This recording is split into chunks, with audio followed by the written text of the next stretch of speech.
আসসালামু আলাইকুম। আশা করি সবাই ভালো আছো।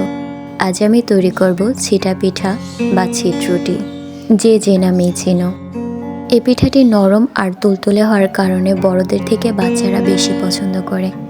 দেখাই যাচ্ছে আমার পিঠাটি কতটা নরম আর সফট হয়েছে। বেশি কথা না বলে এবার পিঠার রেসিপিতে চলে যাই। ছিটা পিঠা বানানোর জন্য প্রথমে আমি চালের গুঁড়ার সাথে পরিমাণ মতো সয়াবিন তেল ও স্বাদ মতো লবণ ও পরিমাণ মতো পানি নিয়ে পিঠার ব্যাটারটি তৈরি করে নিব। ছিটা পিঠার ব্যাটারটি পুরো পাতলা হতে হবে, ঠিক এরকম। ছিটা পিঠা বানানোর জন্য আমার ব্যাটার তৈরি করা কমপ্লিট। এই পর্যায়ে চুলায় একটি প্যানে আমি হালকা তেল ব্রাশ করে দিব। পিঠা বানানোর সময় এভাবে তেল ব্রাশ করে দেওয়ার কারণ হচ্ছে প্যানে যেন পিঠাটি আটকে না থাকে। এ পর্যায়ে আমি চালের ব্যাটারগুলো হাতের আঙ্গুলে লাগিয়ে এভাবে ছিটিয়ে দিব। ততক্ষণ পর্যন্ত ছিটাতে থাকবো যতক্ষণ পর্যন্ত একটার সাথে আরেকটা কানেক্ট না হচ্ছে।